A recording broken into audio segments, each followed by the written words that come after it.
There's something thrilling about standing in the shadow of an ancient fortress, feeling the weight of centuries pressing down on you. But what if those stone walls could whisper secrets, secrets of a brotherhood so powerful, so mysterious, that even today, their legacy sparks debate and fascination? The Knights Templar weren't just warriors or monks. They were architects of a hidden empire, building strongholds in places you'd least expect. These weren't just castles meant to intimidate, they were carefully chosen, strategically placed nodes in a vast network of power and influence. And here's the astonishing part: many of these locations still exist, scattered across Europe and the Middle East, waiting to reveal their stories to those who know where to look. Picture this, a remote cliffside in Portugal where a crumbling tower overlooks the sea, its foundations rumored to conceal treasures beyond imagination. Or a quiet village in France where the local church hides Templar symbols carved into its stones, invisible to the untrained eye. These places aren't just relics of the past, they're puzzle pieces in a grand design, one that the Templars crafted with meticulous precision. Their strongholds weren't just about defense, they were about control, secrecy, and the safeguarding of knowledge that could shake the foundations of medieval Europe. Today, we're setting out on a journey to uncover 25 of these hidden bastions, each with its own tale of intrigue and power. From the misty highlands of Scotland to the sun-baked coasts of Cyprus, these locations reveal how the Templars turned geography into a weapon, blending faith, strategy, and sheer audacity. Some of these sites are famous, their histories well documented. Others are nearly forgotten, their secrets buried under layers of time and legend. But all of them share one thing in common: they hold clues to understanding one of history's most enigmatic orders. So, if you've ever wondered where the Templars truly held sway, or what they might have left behind, prepare to step into a world where every stone has a story to tell. Few places in the world hold as much mystery and power as the Temple Mount in Jerusalem. This was the sacred ground where the Knights Templar were born in the year 1119, a brotherhood forged in the fires of faith and warfare. They took their name from this very site, establishing their headquarters within what they called Solomon's Stables, a sprawling underground network beneath the mount. Imagine walking those ancient halls where the echoes of whispered vows and clinking swords once filled the air. The Templars didn't just occupy this space, they revered it, believing it connected them to the divine. Beneath the surface, legends swirl of hidden chambers and forgotten tunnels, some rumored to stretch for miles. Could these passages have safeguarded relics of unimaginable significance, perhaps even fragments of the true cross or the lost treasures of biblical kings? Today, the Dome of the Rock and Al-Aqsa Mosque stand where the Templars once conducted their most secretive rites, their golden domes gleaming over layers of untold history. Archaeologists still debate what might lie buried under centuries of conquest and reconstruction, but one thing is certain: this was the beating heart of the Order, a place where faith and strategy intertwined. The Templars' presence here wasn't just symbolic, it was tactical. From this fortress of stone and spirit, they commanded their operations across the Holy Land, blending piety with military precision. Their control of the Temple Mount gave them more than a home. It granted them access to ancient knowledge, hidden routes, and a reputation that struck both awe and fear into the hearts of their enemies. Even now, standing on those worn stones, you can almost feel the weight of their legacy, the unshakable belief that they were protectors of something far greater than themselves. Acre was more than just another fortress. It was the Templars' final stronghold in the Holy Land, a city where history holds its breath. Perched on the Mediterranean coast, its towering walls and labyrinthine tunnels became the stage for one of the most dramatic chapters in the Order's story. When Jerusalem fell, Acre became their new command center, a bustling hub where knights, merchants, and spies navigated a web of alliances and betrayals. Walk through the old city today, and you can still trace the grooves of their chariot wheels in the stone streets, or descend into the echoing underground passages where Templars moved like shadows, preparing for a fight they knew might be their last.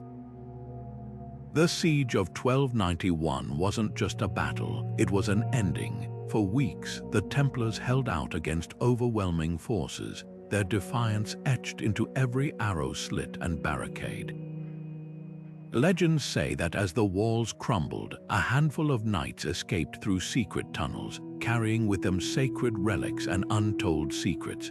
Whether myth or truth, the fall of Acre marked a turning point, the moment the Templars' grip on the Holy Land slipped forever.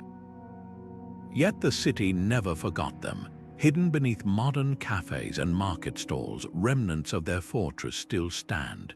A vaulted hall here, a carved cross there, all waiting to be noticed by those who know where to look. What makes Acre so haunting isn't just its ruins, but the echoes of resilience they hold. This was a place where the Templars refused to surrender, even when hope was lost.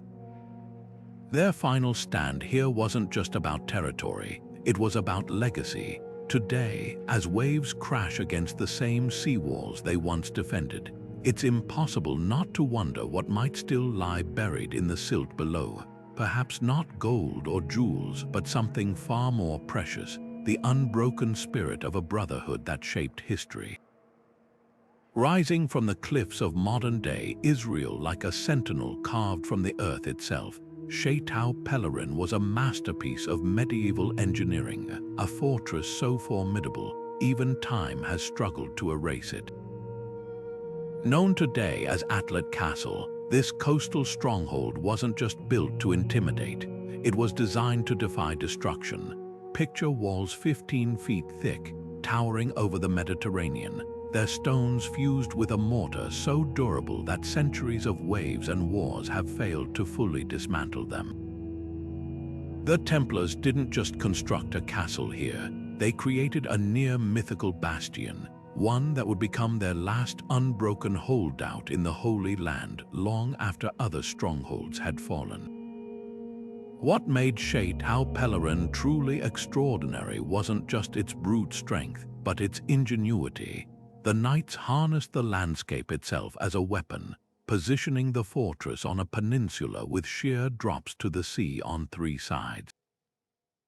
Attackers faced a deadly bottleneck, a narrow strip of land where Templar archers could pick them off like fish in a barrel. Below the surface, hidden cisterns collected rainwater, allowing the garrison to withstand sieges for months, even years. And then there were the docks, carved directly into the rock, enabling supplies and reinforcements to arrive by ship while enemies starved outside the walls. This wasn't just a castle, it was a self-sustaining fortress, a testament to how the Templars blended faith with cutting-edge military science. For pilgrims journeying to the Holy Land, Shaytau Pelerin was a beacon of safety. Its very name, Pilgrim's Castle, hinted at its dual purpose, part sanctuary, part strategic stronghold. From these walls, the Templars could dominate coastal trade routes, intercept enemy ships, and offer weary travelers respite from bandits and rival armies. Yet its true legacy lies in its defiance. When the Mamluks stormed Acre in 1291, reducing the Templars' power to ashes, Shaytau Pelerin stood firm. It took not a siege but a negotiated surrender over a decade later for the knights to finally abandon it, making this the last Templar fortress to fall in the Levant.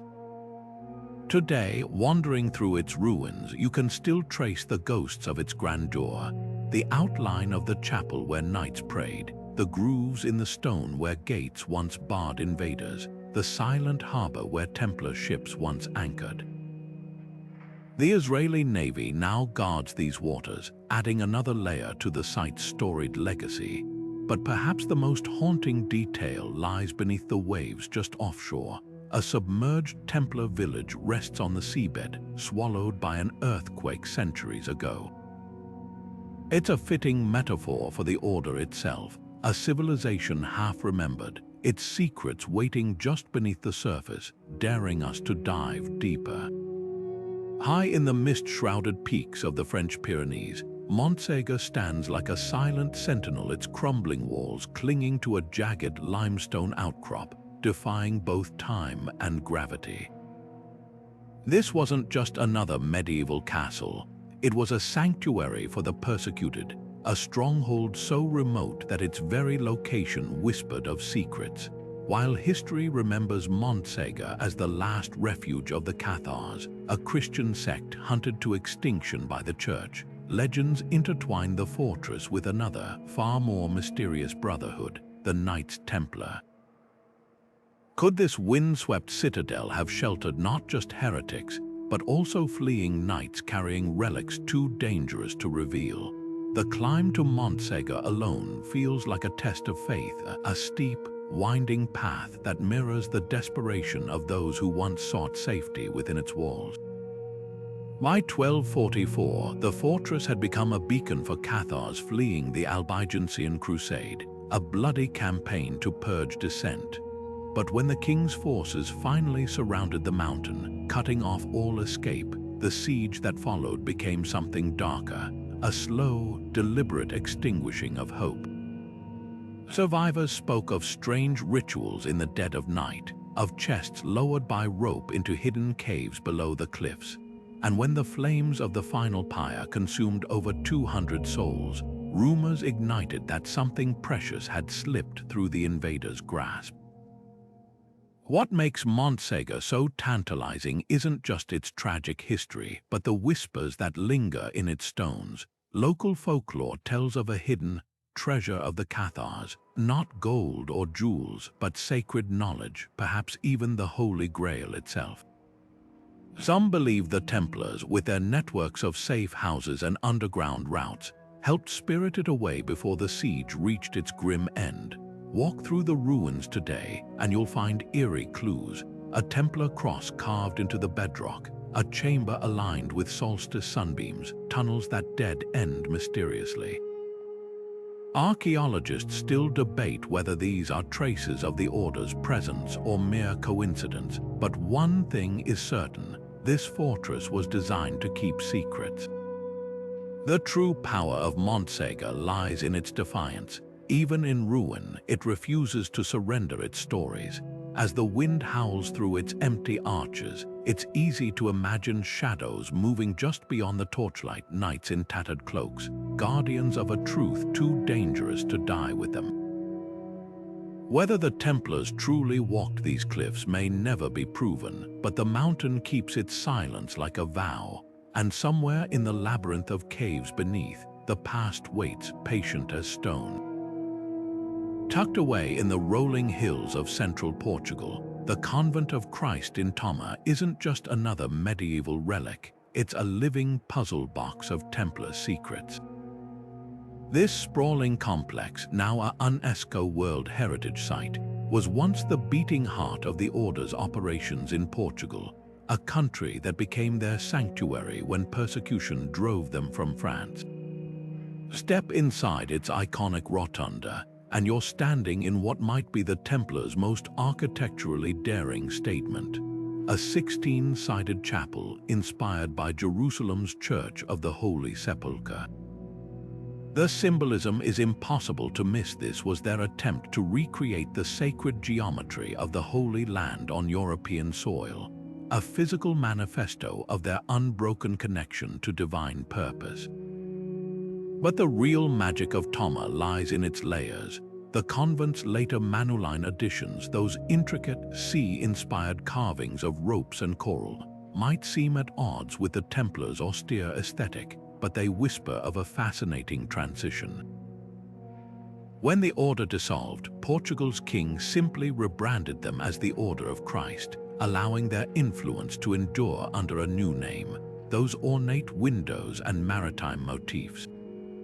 They're clues to how the Templars' nautical knowledge fueled Portugal's age of discoveries, with explorers like Vasco da Gama allegedly using their star charts and portolan maps. Yet beneath all this grandeur, the earth holds darker mysteries.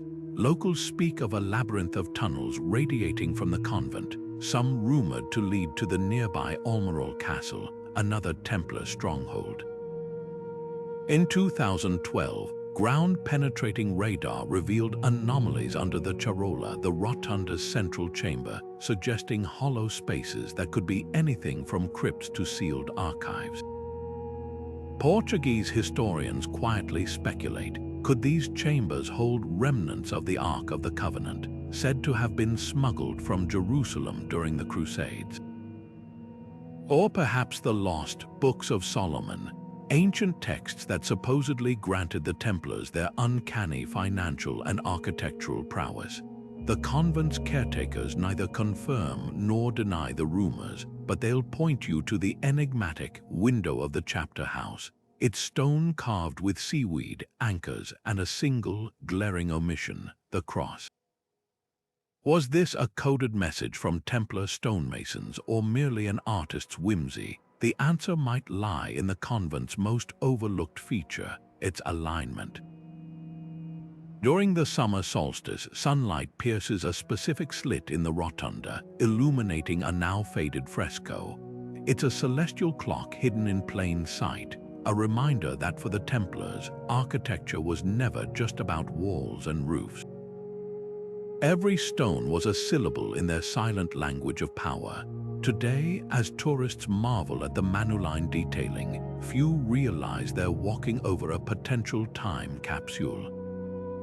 The Portuguese government restricts excavations, citing preservation concerns, but the soil of Tomar seems to hum with untold stories. Whether those underground chambers contain relics or simply echoes, one truth remains: this convent was never just a building. It was a vault for treasures, for knowledge, and for the unbroken thread of a legacy that refuses to be buried. Carcassonne rises from the French countryside like something torn from the pages of a fairy tale, its double ring of battlements and 52 stone towers forming a silhouette so perfect, it's hard to believe it's real. But this isn't just a postcard-perfect medieval city. It's a fortress engineered for survival, and the Knights Templar played a crucial role in shaping its destiny. When you walk through the Porte Narbonnaise, the main gate where Templar guards once scrutinized every traveler, you're stepping into a living chessboard, one where faith, war, and politics collided in the shadow of these indomitable walls. What made Carcassonne so vital to the Templars wasn't just its military might, but its location. Perched atop a hill overlooking the Aude River, it commanded the crossroads between the Mediterranean and the heart of Occitania, a region simmering with religious dissent during the Albigensian Crusade. While the Cathars sought refuge within these walls, the Templars quietly fortified them, reinforcing the ramparts with innovations borrowed from their Middle Eastern campaigns. Notice the hourglass murder holes above the gates, designed to pour boiling oil or drop heavy stones on attackers, a brutal efficiency honed in the sieges of the Holy Land. Beneath the cobblestones, whispers persist of a hidden world. Local historians speak of tunnels snaking from the Shaytau Comtal, the castle at Carcassonne's core, leading to distant monasteries or even the nearby Montoliu Abbey. Some claim these passages once safeguarded Templar treasures, perhaps fragments of the true cross or encrypted scrolls, rushed here as the order faced persecution. In 2008, renovations near the Basilica of Saints Nazarius and Celsus uncovered a blocked-off chamber beneath the choir, its walls etched with symbols eerily reminiscent of Templar graffiti found in Cyprus. Authorities sealed the site within hours, fueling speculation. The true genius of Carcassonne, though, lies in its duality. By day, it was a bustling hub of trade and pilgrimage. By night, a vault of secrets. The Templars mastered this balance, embedding coded messages in the city's very architecture. Take the Tour du Trésor, the Treasury Tower, where the alignment of arrow slits casts dagger-like shadows during the summer solstice, intersecting at a single point on the floor. Was this a navigational aid, a spiritual marker, or something more esoteric? Even the layout of the streets seems deliberate, mirroring the constellations as they appeared during key feast days of the Order. Today, as tourists marvel at the stained glass of Saint Nazaire or sample castle lit in the square, few realize they're treading over a palimpsest of hidden history. Carcassonne's walls have witnessed sieges, inquisitions, and revolutions, yet through it all, the Templar imprint endures. Whether those underground tunnels still hold relics may remain a mystery, but one truth is undeniable: this city wasn't just a stronghold. It was a cipher waiting for the right key to turn. Chinon Castle's weathered towers loom over the Vienne River like silent witnesses to one of history's most dramatic betrayals. This wasn't just another royal fortress, it was the stage for the Templars' tragic final act in France, where the Order's Grandmaster and dozens of knights endured years of imprisonment, their legacy hanging by a thread. Step into the damp chill of the Tour du Caudray, the tower where these once revered warriors were broken, and you'll find walls scarred with something extraordinary, centuries-old graffiti etched by desperate hands. These aren't random scratches, they're cryptic symbols, crosses within circles, interlocking triangles, even a crude sketch of a veiled woman. Each one a potential clue to secrets the Templars refused to surrender, even under torture. The year was 1307 when King Philip IV, drowning in debt to the Order, launched his ruthless purge. Templar leaders like Jacques de Molay were dragged to Chinon, subjected to relentless interrogations meant to extract false confessions of heresy. But the castle stones tell a subtler story. In 2005, conservators discovered hidden carvings beneath layers of plaster, a Templar cross superimposed over a fleur-de-lis, the royal symbol of France. Was this silent defiance a prisoner's curse, or perhaps a coded message meant for future brothers? Scholars still debate whether these markings point to lost treasures or simply the anguish of men abandoned by the church they'd sworn to serve. What chills the spine isn't just the graffiti, but the castle's eerie acoustics. Whisper against the wall of the dungeon's oubliette, and your voice carries unnaturally to the opposite corner, a quirk the Templars might have exploited to communicate covertly. Some believe this architectural fluke allowed them to share secrets even as guards patrolled above. Others point to the tower's alignment. During the winter solstice, sunlight slices through a narrow window, illuminating a single carving, a seven-pointed star with an unreadable inscription. The French government dismisses it as medieval doodling, but independent researchers insist the symbol matches cipher fragments found in Templar chapels as far away as Portugal. Chinon's true power lies in its unresolved questions. Why did Pope Clement V secretly meet the imprisoned Templar leaders here in 1308, months before publicly condemning them? What prompted him to issue a mysterious absolution scroll, now housed in the Vatican archives, that contradicts the official narrative of their guilt? The castle guards its mysteries as fiercely as it once held its prisoners. Even today, visitors report strange echoes in empty corridors, or the faint scent of candle wax in rooms untouched by modern light. Whether ghostly residue or mere imagination, one truth lingers: Chinon wasn't just a prison. It was a crucible where fire and fear failed to erase the last whispers of a brotherhood that refused to die. Roslyn Chapel crouches in the Scottish lowlands like a stone puzzle book, its every surface crawling with symbols that defy easy explanation.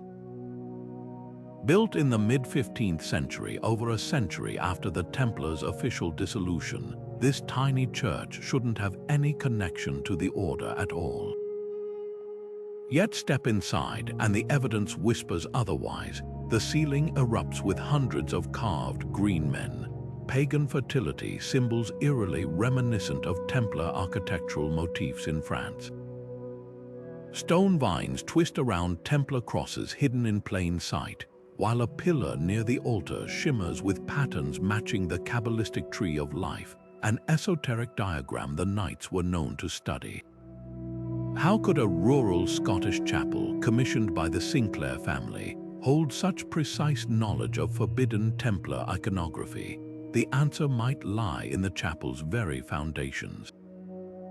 Local lore claims the structure we see today is merely the tip of an iceberg, that beneath its floor lies a network of chambers mirroring Solomon's temple's layout.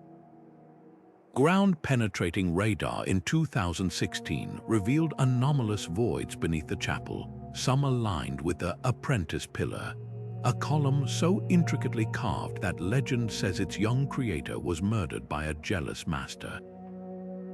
But here's the twist: that pillar's design mirrors descriptions of the Temple of Jerusalem's Lost Bows Pillar, a structure the Templars would have known intimately.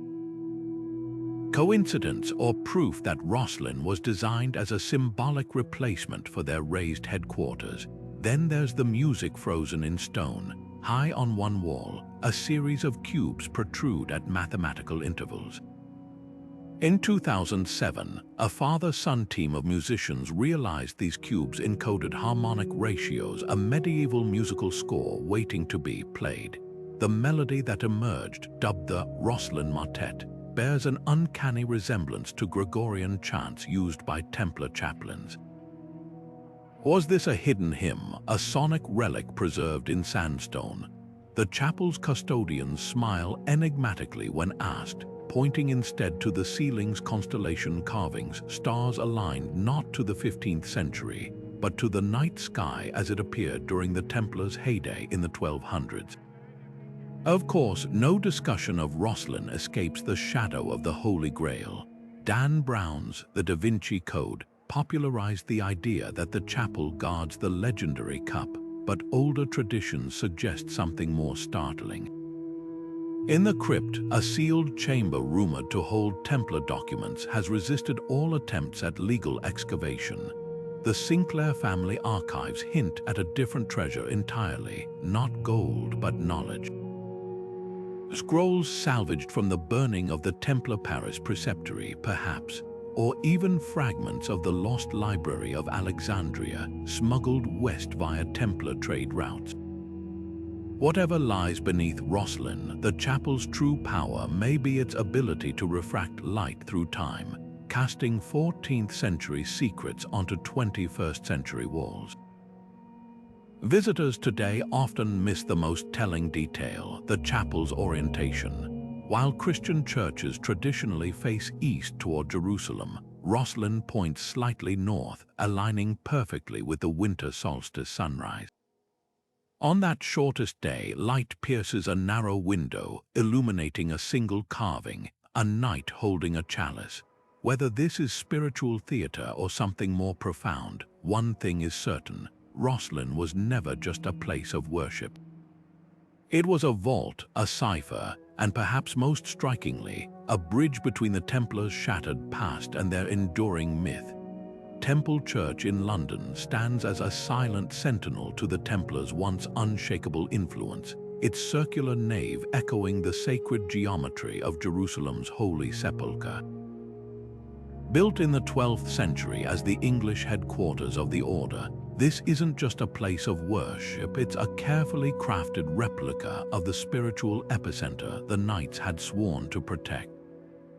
Walk through its doors today and you're stepping into a living cipher where every arch and effigy seems to whisper secrets, the church's most striking feature.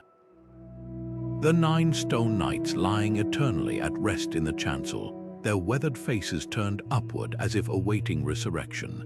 These aren't mere memorials, their crossed legs and detailed armor mark them as Templars, frozen in time beneath the very roof where they once plotted crusades and managed fortunes.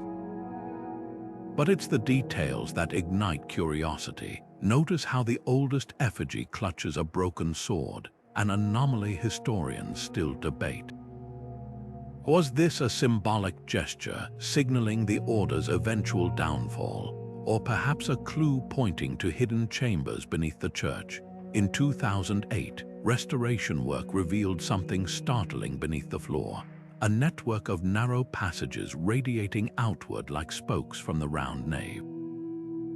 Too small for escape routes, these tunnels match descriptions of treasure conduits mentioned in medieval Templar inventories, designed to funnel precious objects to underground vaults. The church's custodians dismiss the idea of hidden gold, but they can't explain why certain flagstones near the altar emit a hollow sound when tapped, or why ground-penetrating radar detected anomalies consistent with metal deposits 20 feet below. Then there are the inscriptions, high on the western wall. A series of Latin phrases interwoven with Hebrew characters defies conventional translation. Cryptographers have spent decades trying to crack what some call the Templar Cipher, a code possibly concealing the location of the Order's fabled White Mantle archives. Even the church's orientation is peculiar. While most Christian buildings align east-west, Temple Church's axis skews slightly northward, aligning precisely with the sunrise on May 2nd, the feast day of Saint Athanasius, a figure closely tied to early Templar theology. Coincidence or deliberate celestial signaling? The true enigma, though, lies in what isn't there. Historical records mention a great charter chest kept in the church's crypt, a repository for land deeds and financial documents that vanished during the dissolution of the order. Some speculated held more than parchment, perhaps fragments of the Turin shroud smuggled from Constantinople, or even the lost crown jewels of England, entrusted to the Templars for safekeeping during a 13th century rebellion. The church's location only deepens the mystery. Nestled between legal chambers of the Inner and Middle Temple, it became a sanctuary for barristers, guardians of secrets in their own right. Did they unknowingly inherit the Templars' role as keepers of hidden knowledge? Today, as choir music drifts through the rounded nave, visitors often overlook the most telling clue. Carved into a shadowy corner near the clergy stalls is a tiny, worn symbol, a lamb holding a banner. To the untrained eye, it's just medieval decoration. But Templar scholars recognize it as the Agnus Dei, a motif found in their preceptories from Portugal to Palestine, always marking sites of special significance. Whether Temple Church guards tangible treasures or simply the intangible weight of history, one thing is certain: its stones remember what paper records have long forgotten. And if you listen closely between the echoes of guided tours and the scrape of tourist footsteps, you might just hear the faint rustle of parchment, or the metallic clink of something buried waiting patiently for its time to surface.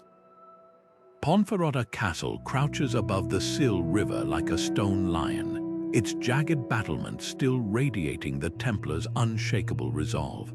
This wasn't just another fortress along the Camino de Santiago. It was a meticulously engineered choke point where faith and commerce converged under the watchful eyes of the order.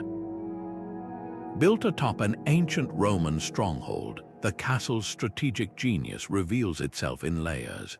The Templars didn't merely reinforce existing walls, they transformed the entire complex into a multi-layered defense system, complete with moats, drawbridges, and a labyrinth of underground passages that still baffle archaeologists today.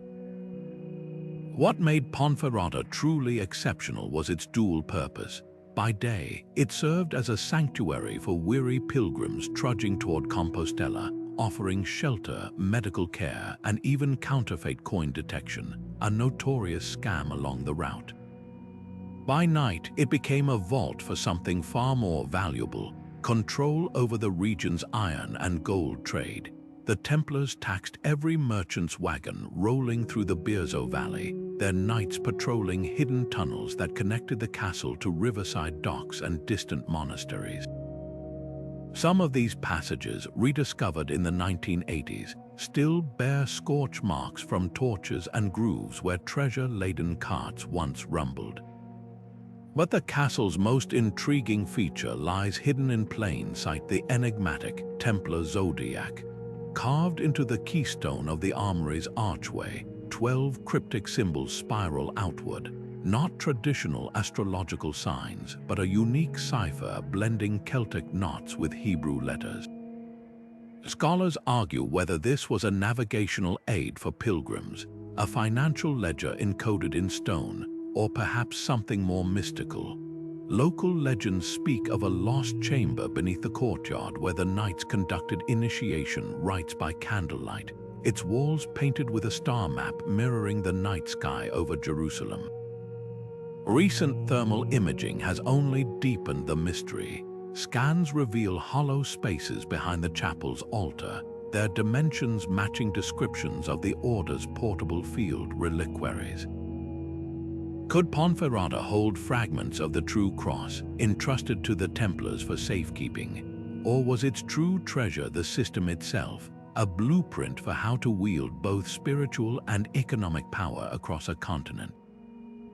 Today, as pilgrims snap photos of the castle's fairy tale silhouette, few realize they're walking over a masterclass in medieval strategy.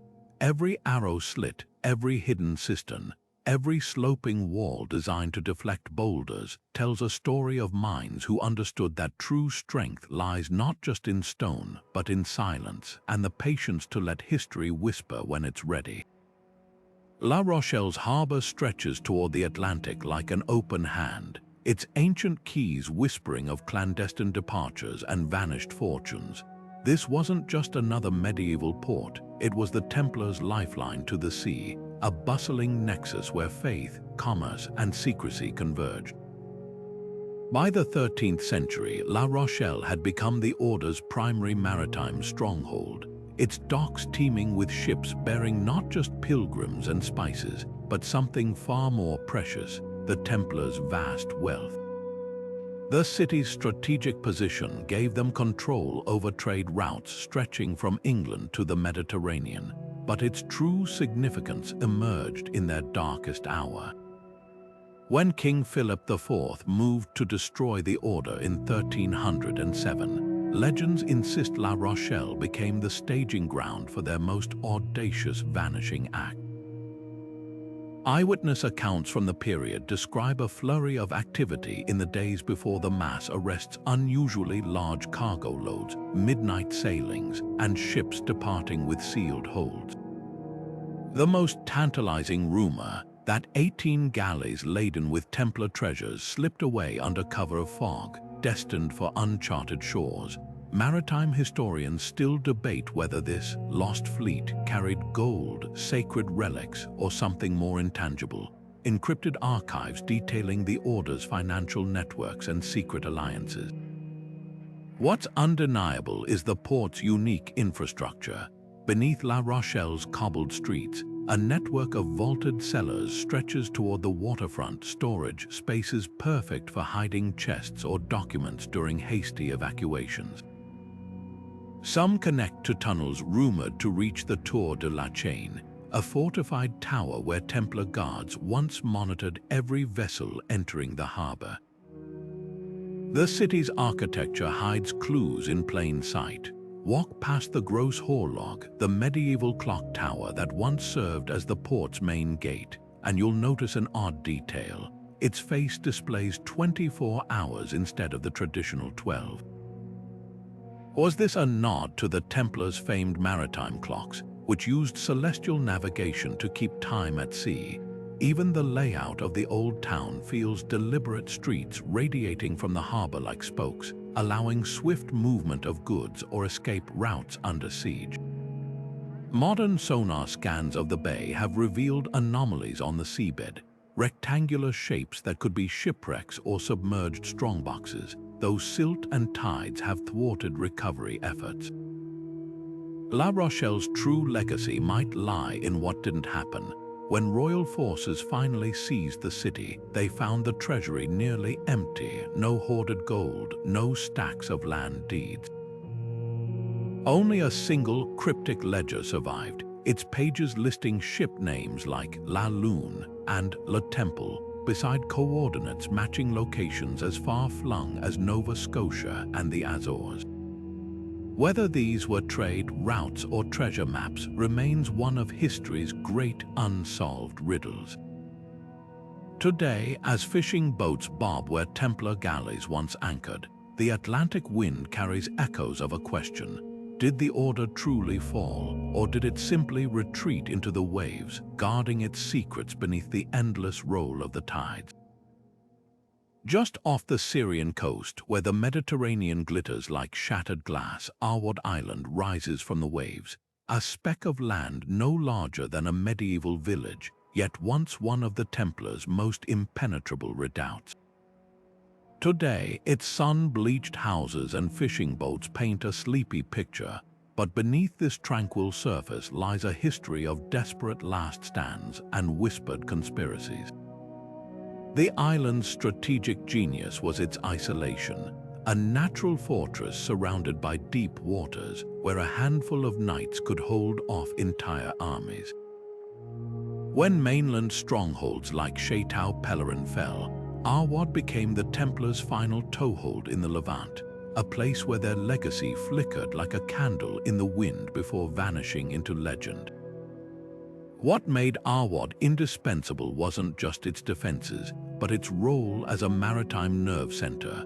From here, Templar galleys patrolled the coastline, intercepting enemy ships and safeguarding supply routes to Cyprus. The island's hidden coves and underground cisterns, some still visible today, allowed the knights to operate with eerie stealth. Local fishermen tell stories of submerged tunnels snaking beneath the seafloor, rumored to connect Arwad to the mainland fortress of Tartus. Were these escape routes, smuggling channels, or something more enigmatic? In 2010, marine archaeologists mapping the sea caves found grooves in the rock consistent with rope pulleys, hinting at a system for lowering cargo or treasures into concealed chambers. The island's most tantalizing secret lies in its medieval keep, a crumbling tower now swallowed by fig trees. Ottoman records mention a vault beneath the fortress, sealed after the Templars' expulsion in 1302. When French colonial forces occupied Arwad in the 1920s, they reported discovering a chamber lined with lead sheets, its walls carved with symbols matching those in Templar sites from Tomar to Jerusalem. The room was empty, but freshly so, the dust disturbed as if its contents had been spirited away months, not centuries, earlier. Could this have been the final resting place of the Order's legendary maritime archives, charts so accurate they were said to reveal lands beyond the edge of medieval maps? Arwad's true power may be what it refuses to yield. Despite its size, the island dominates the horizon like a clenched fist, its very presence a reminder of the Templars' uncanny ability to wield geography as a weapon. As the last Mediterranean sunrise glints off its ancient stones, it's hard not to wonder, did the knights leave this place willingly, or were they guarding something or someone until the very end? The sea keeps its silence, but the island's labyrinth of alleyways seems to murmur with echoes of oars dipping in moonlight, of chests lowered into waiting boats, of a brotherhood slipping into the shadows one final time. Perched high above the Sea of Galilee, safed stone walls seem to grow straight from the mountain itself, a natural fortress transformed by the Templars into something almost mythical.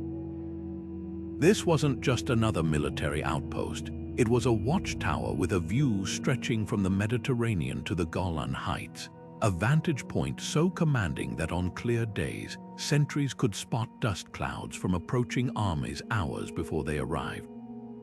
The knights didn't merely occupy Safed, they re-engineered it, turning an aging citadel into a masterpiece of medieval defense. 30-foot thick walls, concentric rings of battlements, and a network of underground cisterns allowed the garrison to withstand sieges that would have crumbled lesser strongholds. But what truly set Safed apart wasn't just what stood above ground, it was the whispers of what lay beneath. Local folklore speaks of a labyrinth older than the Templars themselves, tunnels snaking through the mountain like veins. Some say these passages connected Safed to Acre, 80 miles to the west, allowing messengers and supplies to move unseen. Others insist the tunnels held something far more precious: the Order's famed Scrolls of Wisdom, texts allegedly salvaged from the Library of Constantinople during the Fourth Crusade. Modern explorers have mapped fragments of these subterranean routes, narrow, barrel-vaulted corridors lined with niches for torches, but many remain sealed or collapsed. In 2019, a team using ground-penetrating radar detected a chamber beneath the castle's northeast tower, its dimensions matching descriptions of Templar scriptoriums found in Cyprus. The Israeli Antiquities Authority has kept the site under wraps, fueling speculation. Could those walls still hold fragments of parchment, their ink faded but their secrets intact? Safed's strategic genius lay in its duality. By day, it projected power across the Galilee, its banners visible to every village and caravan. By night, it became a hub of clandestine activity. The Templars' reputation as bankers and diplomats thrived here, with encrypted ledgers tracking debts and alliances from Damascus to Paris. The castle's unique design hints at this dual-purpose arrow slits positioned not just for archers, but to align with signal fires on distant peaks, creating a communication network that could relay messages across the Levant in hours. Even the mountain's geology played a role. The local basalt absorbed heat during the day, radiating warmth through the tunnels at night, making them livable year-round. Today, as tourists climb Safed's winding alleys past Kabbalistic bookshops and artist studios, a few realize they're walking over a buried chessboard. The castle's ruins, though battered by earthquakes and wars, still hum with quiet authority. Wind whistles through gaps in the stones, carrying echoes of a time when this mountain wasn't just a stronghold, but a silent sentinel guarding the frontier between worlds. Whether those tunnels held treasure or simply tactical advantage may never be proven, but one truth endures: in Safed, the Templars didn't just build a fortress. They wove themselves into the very bones of the land. Tortosa's sun-baked walls rise from the banks of the Ebro River like a clenched fist, their golden stone glowing against the deep blue of the Mediterranean sky. This wasn't just another fortress, it was the Templars' gateway to Aragon, a strategic linchpin where river met sea, and where the Order's dual identity as monks and warriors manifested in stone and mortar. Built atop ancient Roman foundations, the castle's design tells a story of calculated genius. To the east, sheer cliffs plunged into the river, making assault impossible. To the west, a labyrinth of narrow streets twisted like a puzzle, forcing invaders into choke points where crossbowmen could pick them off from hidden galleries above. But the true brilliance of Tortosa lay in its duality: part barracks, part sanctuary, with a cathedral-like chapel embedded at the heart of its battlements. Step inside the vaulted halls of the Suda Castle, the Templars' stronghold here, and you'll find walls adorned with crosses, not just the stark red Templar emblem, but also the delicate tracery of Byzantine-style frescoes. This blending of martial and sacred art wasn't accidental. Tortosa served as a living testament to the Order's paradoxical mission, to wield swords in service of faith. The castle's chapel, dedicated to Saint Mary, doubled as a scriptorium where scribes meticulously copied religious texts while knights drilled in the courtyard outside. Archaeologists have uncovered inkwells and parchment scraps alongside arrowheads and chainmail fragments, a tangible reminder that for the Templars, prayer and warfare were two sides of the same coin. Yet Tortosa's greatest secret might lie beneath its cobblestones. Local legends speak of a submerged network of tunnels connecting the castle to the river, used not just for smuggling goods but for spiriting away treasures during moments of crisis.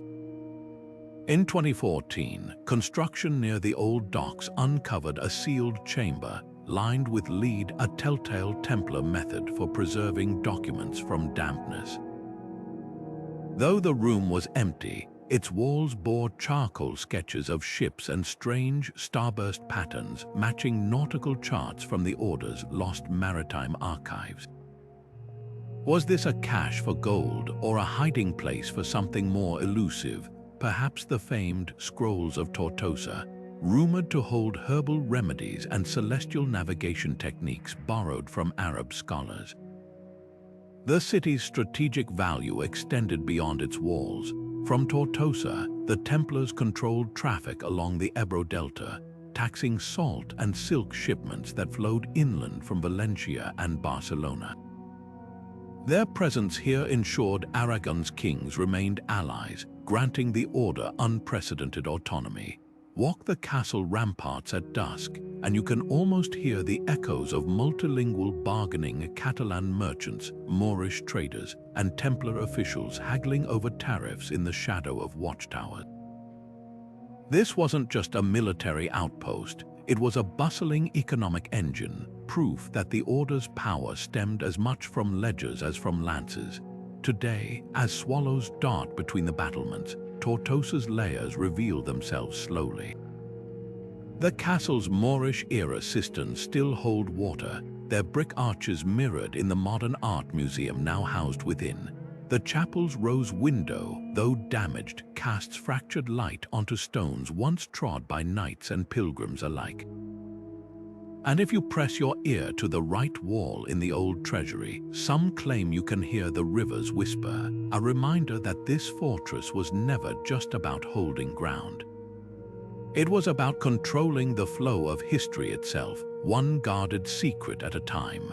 Emerging from the Tagus River like a scene from an Arthurian legend, the castle of Almirall floats on its tiny island, its reflection shimmering in the water like a mirage.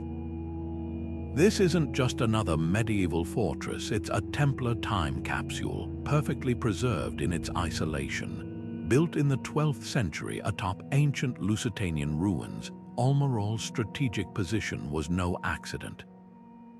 The river's currents acted as a natural moat, while the island's sheer cliffs made invasion nearly impossible. But the Templars didn't choose this spot just for defense. They needed secrecy, and Almirall's remoteness made it the perfect vault for things too dangerous or too sacred to be kept in plain sight. Step inside the castle's austere walls, and the symbolism is impossible to ignore. The entrance arch bears a weathered Templar cross, its edges blurred by centuries of wind and rain. Above it, a single window aligns perfectly with the sunrise on the summer solstice, casting a beam of light that traces a path across the chapel floor.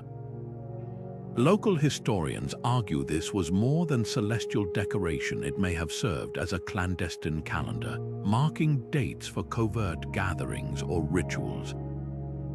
Even the castle's layout feels intentional, a central keep surrounded by two concentric walls, mirroring the structure of Solomon's Temple in Jerusalem. Was Almirall designed as a symbolic echo of the night's most sacred site? The island's true mystery, though, lies beneath its foundations. In 1982, divers exploring the riverbed discovered a submerged chamber accessible only through a narrow tunnel from the castle's cellar. Inside, they found grooves in the stone consistent with shelving, perhaps for storing scrolls or reliquaries. Portuguese archaeologists later identified traces of beeswax on the walls, suggesting sealed containers may have once lined the space. Could this have been a hiding place for the famed Charter of Almirall, a lost document rumored to detail the Order's network of European safe houses? Or even fragments of the Copper Scroll, an inventory of temple treasures the Templars allegedly spirited away from Jerusalem, legends cling to Almirall like the mist that often shrouds its towers. One persistent tale speaks of a midnight procession witnessed by a 15th century fisherman, hooded figures carrying a chest along the castle's western ramparts before vanishing into thin air. Another claims the ghost of Gwaldym Pies, the fortress's Templar builder, still walks the battlements during storms, guarding whatever remains hidden. Modern skeptics dismiss these stories as folklore, but they overlook a peculiar detail. Almirall's chapel lacks the usual burial markers found in Templar sites. If knights weren't interred here, what purpose did this isolated outpost truly serve? Today, as tourist boats circle the island, guides point out the castle's window of whispers, a slit in the thickest wall where voices carry with unnatural clarity. Stand on one side, murmur a secret, and it echoes to the opposite end of the chamber. Was this acoustic quirk intentional, allowing Templars to communicate covertly even as outsiders lingered nearby? The river keeps its silence, but Almirall's stones seem to hum with unspoken answers. Whether it held sacred texts, relics, or simply the weight of the Order's most guarded plans, one truth endures: this wasn't just a castle. It was a cipher in stone, floating patiently between history and mystery, waiting for the right key to turn. Shaytau de Geyses looms over the Normandy countryside like a stone giant, its octagonal keep casting shadows that seem to stretch back 9 centuries. This isn't just another medieval fortress, it's a riddle wrapped in legend, its underground passages pulsing with whispers of Templar gold. Built by the same Norman dynasty that conquered England, the castle's history took a mysterious turn when it fell into Templar hands in the 12th century. Walk its ramparts today and you'll notice something peculiar. The walls are studded with carvings of strange symbols, interlocking circles, 5-pointed stars, even what looks like a crude map of Jerusalem. These aren't the usual mason's marks, they're a silent language, one that's fueled treasure hunters' dreams for generations. Beneath the castle's foundations lies its greatest enigma, a labyrinth of tunnels so extensive that even modern archaeologists haven't mapped them all. Local lore claims the Templars expanded these chambers into a hidden treasury, using techniques they'd learned mining beneath Solomon's temple. In 1743, a storm collapsed part of the keep's courtyard, revealing a staircase leading to a sealed vault. Workers reported finding chests lined with lead, a Templar method for preserving documents from damp. But before they could explore further, royal officials ordered the tunnel closed.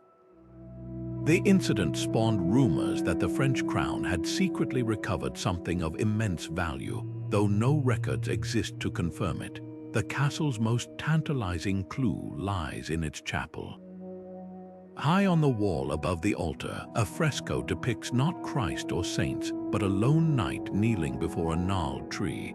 Beneath his feet, the Latin phrase sub rosa curls like a vine, an ancient symbol of secrecy. To Templar scholars, this is no ordinary decoration.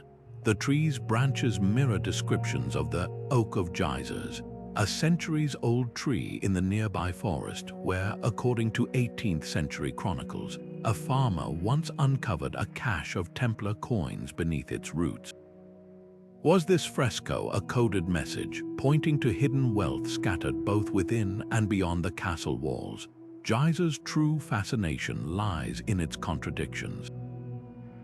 While officially a royal fortress, its design includes anomalies that scream Templar influence, like the odd alignment of its wells, which some believe once fed a network of secret cisterns. Even the castle's notorious prisoner, the alchemist Nicholas Flamel, adds to the mystery. Held here in the 14th century, he allegedly scribbled cryptic diagrams on his cell walls, drawings later found to match Templar architectural plans from the Holy Land. Were these the ramblings of a madman or clues to a system of hidden chambers? Modern technology has only deepened the puzzle. ground-penetrating radar scans in 2019 revealed voids beneath the castle's northeast tower, their geometric precision suggesting man-made rooms.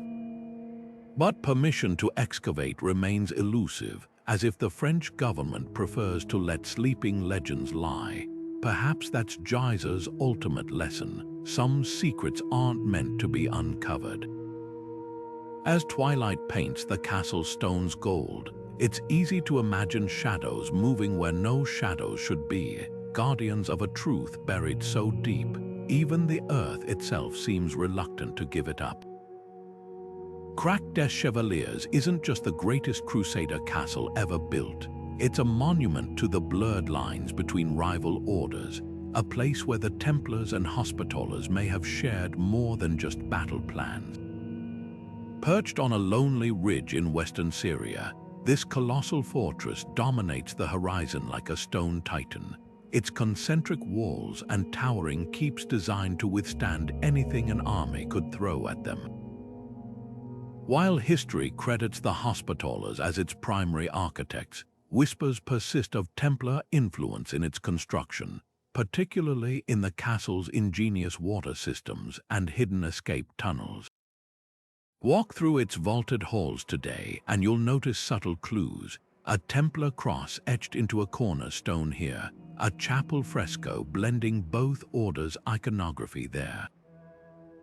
These aren't mere coincidences, they're hints of a deeper collaboration between two brotherhoods supposedly in competition. What makes Crac so fascinating isn't just its military might, though that's staggering enough, with walls 30 feet thick in places, but the way it embodies the Crusader spirit of adaptation.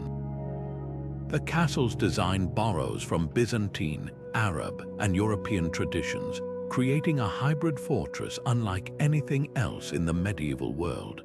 Notice how the inner ward's graceful arches wouldn't look out of place in Damascus, while the glacis slopes mirror Templar strongholds like safe. Even the location speaks volumes, positioned to control the Homs Gap, a strategic corridor between the Mediterranean and Syria's interior. It guarded not just territory but knowledge. Some historians believe the castle's scriptorium held copied manuscripts from both orders, creating a clandestine archive of maps, herbal remedies, and even encrypted accounts of their shared maritime ventures. Beneath the surface, the castle's secrets multiply. In 2015, archaeologists scanning the foundations discovered an anomaly, a previously unknown chamber beneath the chapel, its entrance concealed behind what appeared to be a ventilation shaft. Local legends claim this vault once held a joint treasury, where the two orders stored tribute from Armenian merchants and Silk Road caravans. More intriguing still are the castle's acoustics. Stand in the Great Hall's center and whisper, and your voice carries with unnatural clarity to the far corner, a feature found in several confirmed Templar sites, possibly used for covert communication during meetings with rival factions. The true testament to Crac's legacy lies in its defiance. Even after the Crusader states collapsed, the castle held out for decades, its mixed garrison of Hospitallers, Templars, and local mercenaries becoming a microcosm of the Levant's complex alliances. When the Mamluks finally took it in 1271, they reportedly found storerooms still stocked with grain, and a single, empty iron chest bearing both a cross and a lily. Was this the last relic of a secret pact between orders? The castle refuses to say. Today, as sunlight filters through its arrow slits, painting the stones with golden stripes, Crac stands not just as a marvel of medieval engineering, but as a silent witness to the untold collaborations that shaped the Crusades and the shadows where rivals became allies. Rising from the arid plains of Aragon like a stone sentinel, the castle of Monzon tells a story of power, mentorship, and political chess played on a medieval scale. This wasn't just another fortress in the Templars' vast network. It was a royal nursery, a strategic command center, and a symbol of the Order's deep entanglement with the fate of kingdoms. Perched atop a steep hill where the Cinca and Sosa rivers meet, the castle's silhouette alone sent a clear message. Whoever controlled this vantage point held the keys to northeastern Spain. But Monzon's true significance lies not in its battlements, but in the small boy who once walked its halls, Jaime I, future conqueror of Valencia and Mallorca, who owed his very survival to the knights who raised him within these walls. When the child king was entrusted to the Templars in 1214, it wasn't just a political maneuver, it was an act of desperation. Aragon's nobility, fractured by infighting, saw the order as the only neutral force capable of protecting the heir from rival factions. The knights didn't merely shelter Jaime, they shaped him. In Monzon's austere chambers, the boy learned warfare from veterans of the Holy Land, studied diplomacy in the Order's meticulously kept archives, and witnessed firsthand how faith and pragmatism could intertwine. The castle's very architecture became his classroom. Its concentric walls taught defensive strategy, its hidden passages whispered the value of secrecy, and its chapel, adorned with frescoes of Jerusalem, instilled the sacred duty of reconquest. The fortress itself was a masterpiece of adaptive reuse. Originally built by the Moors, the Templars transformed it into a hybrid stronghold that blended Islamic engineering with European innovations. The massive Torre del Homnage, the keep where Jaime likely slept, featured a rare double staircase, allowing silent movement of guards without crossing paths. Underground, a network of cisterns ensured water supply during sieges, while the chapel's alignment with the winter solstice sunrise hinted at the Order's fascination with sacred geometry. But Monzon's most striking feature is its sheer stubbornness. Even after the Templars' dissolution, local commanders refused to surrender it, holding out for nearly a decade against royal forces, a testament to how deeply the Order's ethos had seeped into the stones. Today, as sunlight slices through the arrow slits onto worn flagstones, you can almost hear echoes of Jaime's footsteps. The castle's museum displays a curious artifact, a child-sized practice sword, carbon dated to Jaime's youth, its hilt worn smooth by small hands. Nearby, a faded fresco depicts a knight kneeling before a boy king, an image that might commemorate the moment Jaime came of age and reclaimed his throne, forever shaped by the brothers who'd been his protectors. Monzon's legacy isn't just in its military might, but in the quiet realization that sometimes the strongest fortresses aren't made of stone, but of the unbreakable bonds forged within them. Isolated in the rolling farmlands of Lincolnshire, Temple Brewer's lone surviving tower stands as a ghostly sentinel over fields that once bankrolled the Templars' European operations. Unlike the soaring castles of the Holy Land, this unassuming preceptory was built for quiet power, a hub of agricultural wealth so vast its tithes reportedly funded entire crusades. But look closer, and the site reveals whispers of something far more intriguing than sheep and grain. The tower's peculiar design, thick-walled at the base but narrowing sharply like a stone telescope, suggests a dual purpose. By day, it monitored the endless acres under Templar control. By night, its underground passages may have sheltered activities requiring absolute secrecy. Beneath the weathered limestone, a warren of tunnels still snakes through the earth, some large enough to ride a horse through. Local farmers tell of stumbling upon hidden chambers while plowing, their walls lined with niches that could have held anything from sacred relics to encrypted ledgers. The preceptory's location fuels speculation. Situated precisely midway between Lincoln and Newark, two major medieval trade hubs, it formed a perfect waypoint for discreet travel. Historians have noted the curious frequency with which high-ranking Templars appeared in Lincolnshire court records, often for minor land disputes that may have been cover for more clandestine gatherings.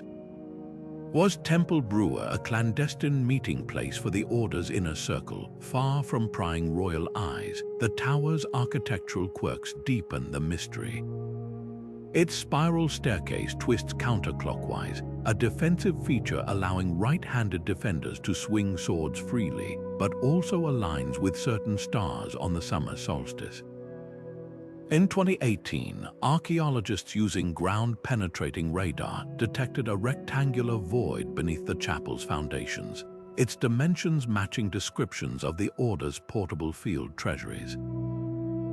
Even the name Brewer hints at hidden layers derived from the Old French bruyère, meaning heathland, but phonetically close to bruire, to whisper. What truly sets Temple Brewer apart is its paper trail. Meticulous estate records show unexplained shipments, not just wool and grain, but chests of white wax and parchment supplies that far exceeded normal scribble needs. Some entries reference payments to silent brothers, a term often used for Templars assigned to sensitive missions. The preceptory's rapid expansion in the late 13th century coincides with the Order's growing persecution in France, leading scholars to wonder, did this quiet English backwater become a safe house for endangered knowledge? Today, as wind rustles through the tower's empty windows, the landscape holds its secrets tight. The underground passages remain largely unmapped, their original exits lost to centuries of plowing. But stand in the chapel's ruins at dawn when the low sun slants through what's left of the east window, and you'll notice something odd. The light doesn't illuminate the altar. Instead, it creeps along the floor to a single, unmarked stone, warm as a hidden heartbeat. Whether it guards treasures or simply the weight of unanswered questions, Temple Brewer refuses to say. Shaytau de Paynes might not loom as large as the Templars' mighty coastal fortresses, but this modest castle in France's Champagne region pulses with something far more potent: the weight of beginnings. Nestled among rolling vineyards, the weathered stones of this ancestral home whisper the name of the man who started it all, Hugues de Paynes, the Order's founding Grand Master. Unlike the imposing strongholds built later, this Shaytau feels almost humble, its square keep and simple chapel reflecting the austere ideals of the Knights' early days. Yet beneath its unassuming facade lies a tantalizing question. Did the birthplace of the Templar legend also guard secrets in its shadows? Local farmers have told stories for generations of tunnels winding beneath the Shaytau's foundations, some rumored to stretch all the way to the nearby village church.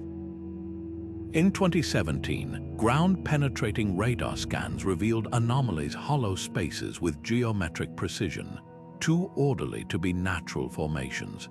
Archaeologists speculate these could be storage cellars or even escape routes, but one detail stands out.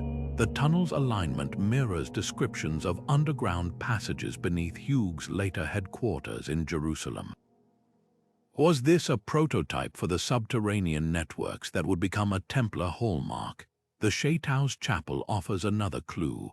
Unlike typical medieval churches, its altar faces northeast, an orientation shared with only a handful of other confirmed Templar sites. On the summer solstice, dawn light slices through a narrow window, illuminating a carving often overlooked by visitors, a crude sword crossed with a key. To historians, this symbol evokes the Order's dual identity as warriors and keepers of sacred knowledge. But the real mystery lies in the chapel's foundation stone, which local lore claims was brought from Jerusalem by Hugues himself. Tests in 2020 confirmed the stone's composition matches limestone from the Holy Land, though how or why it arrived here remains a riddle. Perhaps most intriguing is what the Shaytau doesn't show. Unlike later Templar sites, there are no vast treasuries or elaborate fortifications. Instead, the emphasis is on secrecy, a hidden well in the courtyard, a spy hole overlooking the main gate, even a concealed compartment in the keep's wall large enough to hold scrolls. These features suggest Payne's was less a military hub and more a safe house for ideas, a place where the Order's founding vision took shape away from prying eyes. Today, as sunlight filters through the Shaytau's ancient oak beams, it's easy to imagine Hughes pacing these floors, wrestling with the blueprint of a brotherhood that would outlast kingdoms. The air itself feels thick with unspoken questions. Did those rumored tunnels hold early relics, or were they simply pragmatic escape routes? Was the chapel's odd orientation spiritual symbolism or a navigational marker? The stones keep their silence, but one truth lingers: every empire, even one of faith and steel, begins with a single stone, and at Payne's that stone still stands. Miravet Castle clings to a sheer cliff above the Ebro River like a stone eagle guarding its nest, its honey-colored walls glowing against the deep blue of the Spanish sky. This wasn't just another conquest for the Templars, it was a masterpiece of medieval engineering, transformed from a Moorish stronghold into an impregnable fortress that became the beating heart of their operations in Catalonia. What makes Miravet extraordinary isn't just its dramatic location, but how the knights reshaped every stone to serve their vision. The castle's double walls and staggered gateways forced attackers into deadly bottlenecks, while hidden cisterns collected enough rainwater to withstand sieges lasting years. But the true stroke of genius lies beneath the surface, a warren of tunnels connecting the fortress to the riverbank, allowing supplies and messages to flow even when the land routes were cut.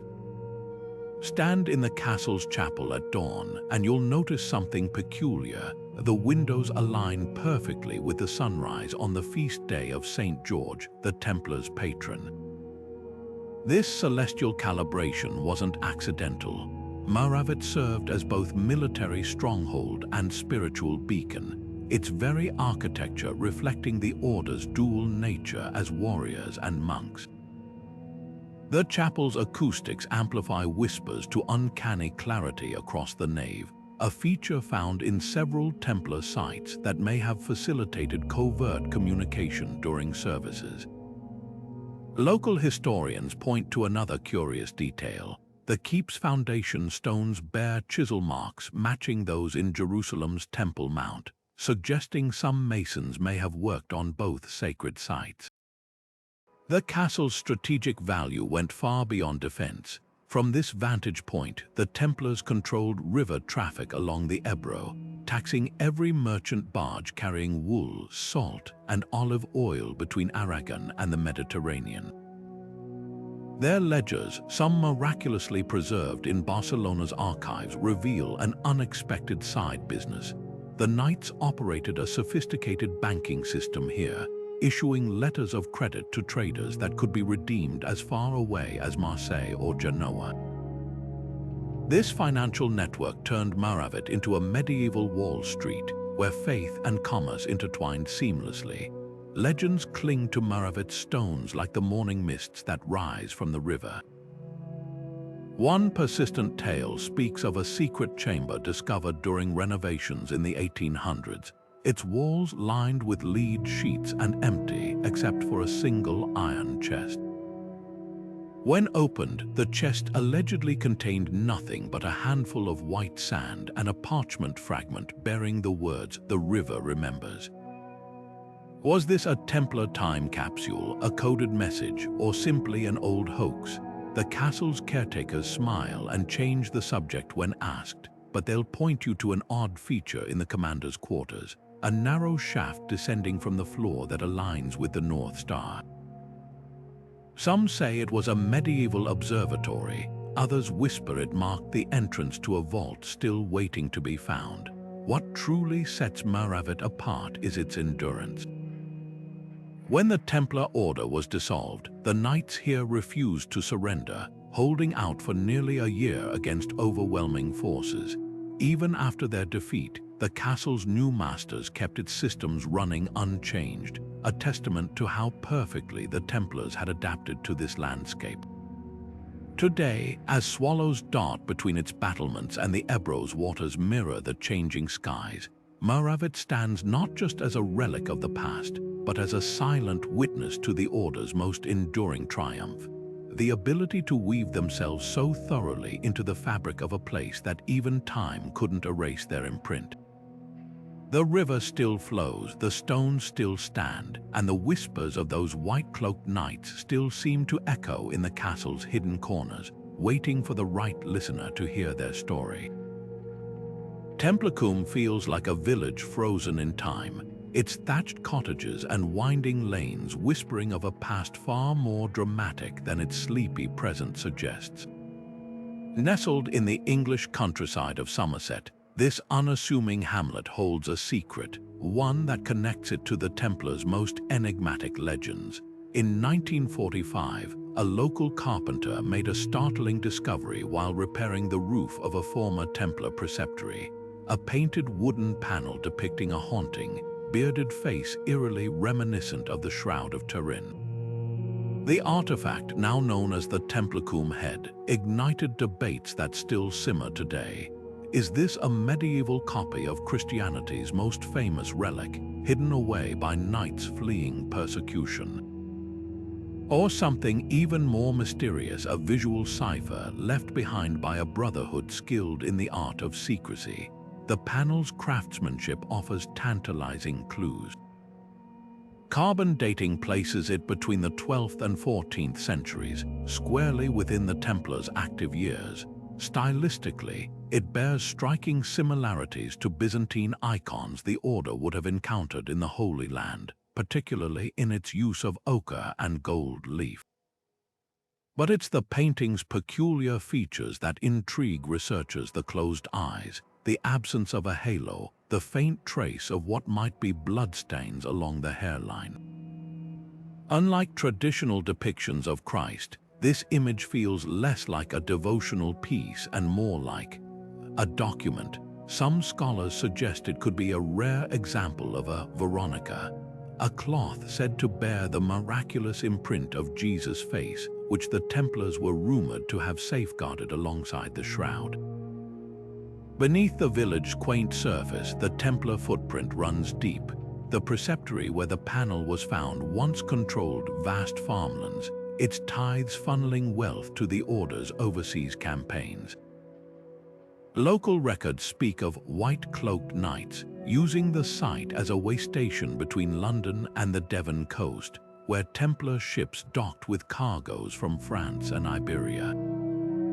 But it's the landscape itself that hints at deeper secrets. The village sits atop a network of natural limestone caves, some showing signs of medieval modification: smooth walls, carved niches, even a chamber with a crude cross etched above its entrance. Could these tunnels have served as hiding places during the Order's persecution? In 2011, spelunkers discovered a recess containing fragments of 13th century pottery and a rusted iron key, its bow shaped like a Templar cross. The true enigma of Templacum lies in its contradictions. Why would a remote English village become a custodian of what might be a major Templar relic? The answer may lie in its geography, far enough from London to avoid royal scrutiny, yet close to major ports for swift evacuation. Or perhaps the panel was never meant to be hidden at all, but to serve as a beacon for those who knew how to read its symbols. Today, as visitors examine the head in the village's tiny heritage center, sunlight slants through the windows just so, casting shadows that make the painted eyes seem to flicker open. It's a fleeting illusion, of course, but in that moment, Templacum reminds us that some secrets aren't kept in vaults or codes, but in plain sight, waiting centuries for the right eyes to see them. Arta's crumbling fortress walls rise from the Greek countryside like the bones of a sleeping giant, their weathered stones barely hinting at the strategic powerhouse this once was. Tucked away in the Peloponnese, far from the well-trodden paths of Templar tourism, this overlooked stronghold tells a story of quiet dominance. While the knights' castles in the Holy Land grab headlines, Arta reveals something equally fascinating: their mastery of Mediterranean trade. Positioned where the Arachthos River meets the Ambracian Gulf, the fortress controlled access to vital sea lanes linking Venice, Constantinople, and Crusader-held Cyprus. Every ship carrying silk, spices, or sacred relics had to pass under the gaze of Templar sentries perched on these battlements. What sets Arta apart isn't just its location, but its architectural whispers. Unlike the soaring Gothic arches of Western European preceptories, this fortress blends Byzantine masonry with subtle Templar signatures, like the telltale, double-beaked arrow slits, a design found only in their most secure strongholds. Local archaeologists point to the underground granaries, large enough to feed a garrison for years, but with one puzzling feature: ventilation shafts too precisely angled for mere storage. Could these have preserved something far more delicate, perhaps parchment scrolls or sacred textiles? The fortress chapel adds another layer of intrigue. Its faded frescoes include a rare depiction of St. George alongside a knight bearing the Templar cross, an unusual pairing that suggests this was more than just a military outpost. Then there are the tunnels. Farmers plowing nearby fields still uncover sections of ancient stone conduits, some wide enough for two men to walk abreast. 19th century accounts mention a now sealed passage leading to the nearby church of the Paragoratissa, its floor inlaid with a labyrinth pattern matching the pavement in Jerusalem's Temple Mount. The most compelling clue, though, lies in the fortress's accounting ledgers, miraculously preserved in a monastery archive. They list shipments of white wax and Egyptian linen, far exceeding normal needs for sealing documents or making candles. Historians speculate these materials were used to preserve relics or encrypt sensitive records. Arta's true mystery may lie in what happened after the Templars left. Unlike their French holdings seized violently, this fortress was quietly transferred to the Hospitallers, almost as if part of a prearranged pact. Local legends speak of a nighttime procession in 1309, where hooded figures loaded chests onto Venetian galleys.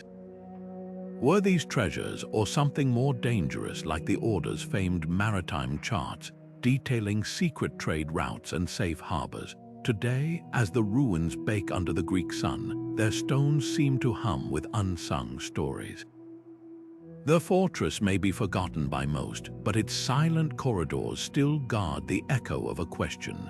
In the Templars' vast network, were the quiet places like Arta the ones that truly held the keys to their power?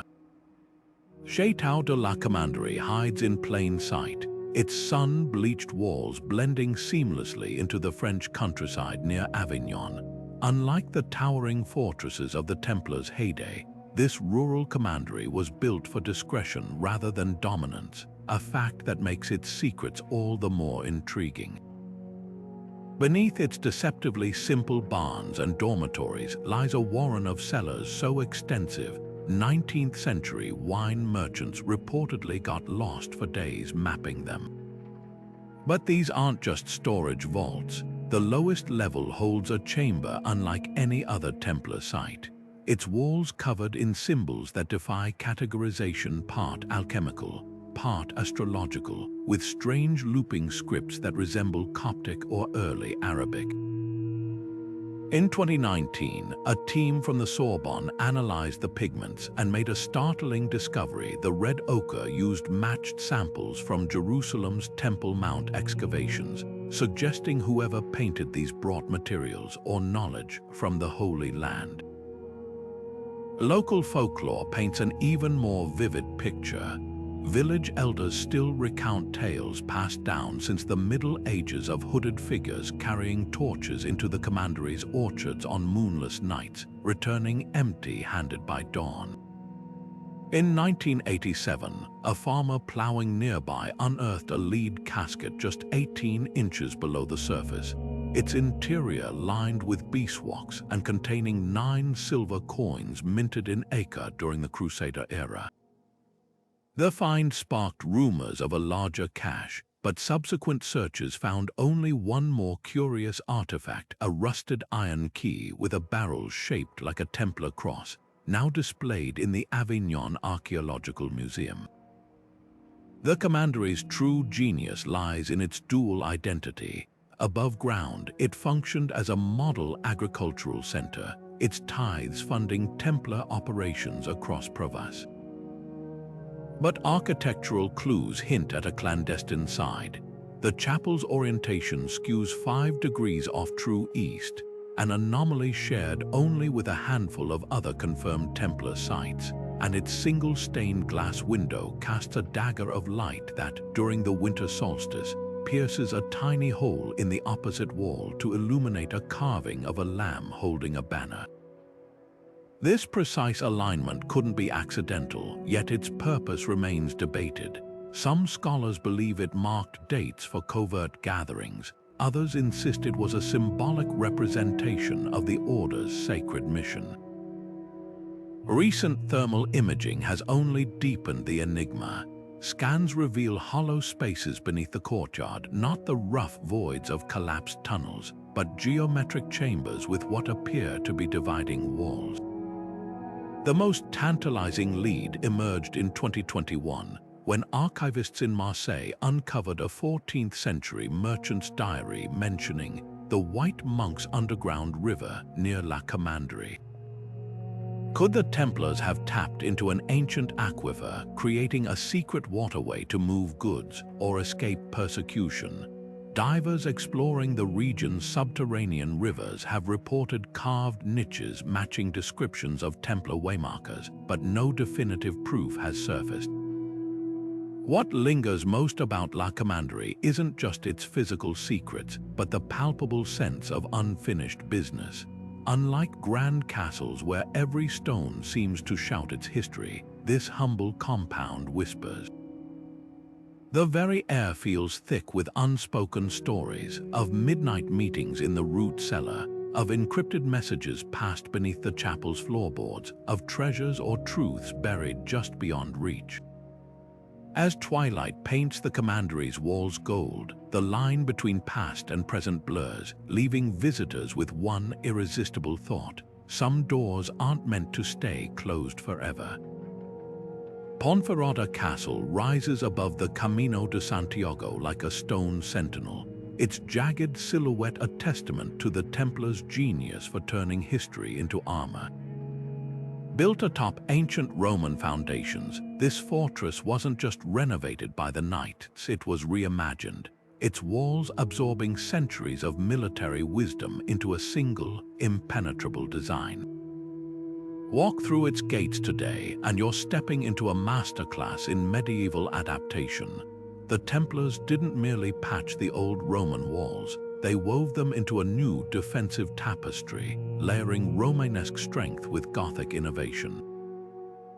Arrow slits angle downward to rain death on attackers, while hidden passages snake beneath the courtyards, their original purpose still debated. Was this a network for surprise counterattacks or covert routes for spiriting away treasures when danger loomed? The castle's true brilliance lies in its cultural alchemy. Notice how the Chapel of San Marcos blends the clean lines of Romanesque architecture with the pointed arches of Gothic style, a visual metaphor for the Templars' ability to synthesize traditions from across Europe and the Holy Land. Even the castle's famous Templar zodiac, carved into a keystone near the armory, reflects this fusion. Unlike traditional zodiacs, these symbols merge Celtic knots with Hebrew letters, suggesting the knights weren't just warriors but curators of esoteric knowledge. Some scholars argue these carvings served as a coded ledger for tracking pilgrim traffic along the Camino, while others see celestial maps guiding initiates through spiritual trials. But Ponferrada's greatest power is its endurance. When the Templars were disbanded, this castle refused to surrender its secrets. Local legends tell of a last stand here in 1308, where a handful of knights held the fortress for months against royal forces, buying time for something or someone to escape through those underground tunnels. Modern thermal scans reveal anomalies beneath the courtyard, rectangular voids that match descriptions of the Order's mobile field treasuries. Were these chambers emptied in haste, or do they still guard relics wrapped in lead and wax? Today, as pilgrims trudge past the castle's walls toward Santiago, few realize they're walking alongside a silent teacher. Ponferrada's stones whisper lessons in resilience, how to build upon the past without being bound by it, how to stand firm while adapting to the tides of history. The castle's silhouette against the Spanish sky isn't just a relic, it's a mirror reflecting the undying mystique of the brotherhood that shaped it. And somewhere in the cool darkness of its hidden passages, the air still hums with the echo of a vow that some things are meant to endure no matter the storm. Beyond the well-documented fortresses and commanderies, the Templar legend stretches into shadowy corners of the map, places where history blurs into myth, and every crumbling stone seems to whisper of hidden truths. Take Rennes-le-Château, that enigmatic village perched high in France's Pyrenees, where a 19th-century priest's sudden wealth sparked centuries of speculation.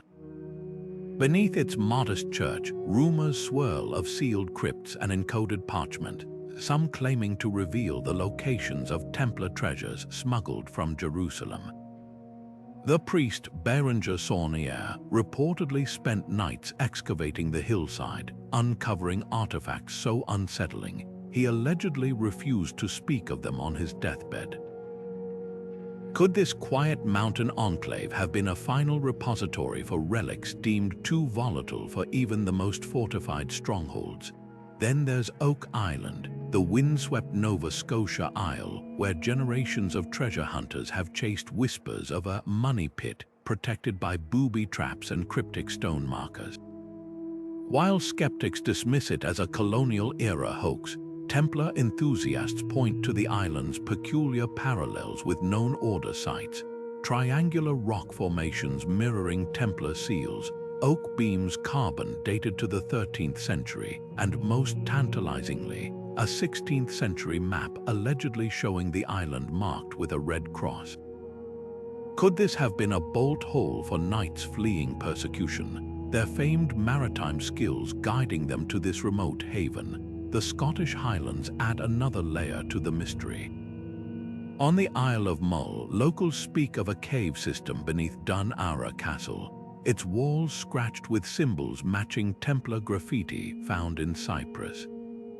Fishermen near Arwad tell of underwater stone circles, perhaps the remnants of a submerged preceptory, its secrets claimed by the rising seas. Even Iceland's volcanic plains enter the lore, with medieval texts referencing white-cloaked travelers who arrived in sturdy ships seeking refuge in the steaming fissures of Thingvellir. What unites these disparate sites isn't just the allure of hidden gold, but the persistent idea that the Templars engineered a vanishing act, scattering their most precious knowledge across landscapes so remote, so unexpected, that it would remain beyond the reach of kings and popes. Modern technology has only deepened the intrigue. LiDAR scans in Portugal's Sintra Mountains recently revealed unnatural tunnels snaking beneath a ruined hermitage, their dimensions matching Templar escape routes in Tomar. In Slovenia, ground-penetrating radar detected a chamber beneath Chinon Castle containing metal objects arranged in a pattern eerily reminiscent of the Order's initiation rituals. Yet for every tantalizing lead, there's a sobering truth. Legends often outpace evidence. The same ingenuity that built Shaytau Pelerin also specialized in misdirection false walls, decoy caches, and encrypted messages designed to send seekers down endless rabbit holes. Perhaps that's the Templars' greatest legacy, not a map to buried treasure, but a masterclass in the art of leaving questions unanswered. As long as shadows linger in the arches of Roslyn or the coves of Arwad, the hunt will endure, not just for chests of gold, but for the far more elusive prize of understanding a brotherhood that turned secrecy into an immortal craft. From Jerusalem's sacred peaks to Europe's hidden valleys, the Knights Templars' secret strongholds were more than stone and mortar. They were the backbone of a shadow empire. These weren't just castles or chapels. They were living, breathing extensions of the Order's ambition, each one a thread in a vast tapestry of faith, power, and mystery. Consider how the same symbols reappear from Portugal's Tomar to Scotland's Roslyn crosses hidden in carvings, solstice alignments baked into architecture, tunnels that vanish into the earth. These aren't coincidences, they're fingerprints left by a brotherhood that knew how to weave secrets into the very fabric of their world. What's astonishing isn't just the scale of their network, but how it endured. Long after the Order's dissolution, their strongholds kept whispering. Some, like Ponferrada, became waypoints for pilgrims. Others, like Templarcum, faded into folklore, only to resurface with artifacts that rewrite history. The Templars understood something timeless. Stone outlives parchment, and geography can be a language. Their choices of location, river junctions, coastal cliffs, remote islands weren't random. They were calculated moves in a game that spanned centuries, ensuring their influence would linger even when their name was scrubbed from official records. The real treasure isn't gold or relics, it's the puzzle itself. Every arrow slit aligned with a star, every crypt with hollow echoes beneath its floor, every village with tales of midnight processions. These are clues in history's greatest cold case. And the most thrilling part, the story isn't over. Modern technology is peeling back layers we couldn't touch a decade ago. Ground-penetrating radar reveals hidden chambers, spectral imaging deciphers faded frescoes, divers explore submerged tunnels that might finally answer where those 18 ships from La Rochelle truly sailed. So what's next? The hunt continues, and you're part of it. Maybe you'll visit one of these sites and notice a detail everyone else overlooked. Maybe you'll crack a code in a ledger or a carving.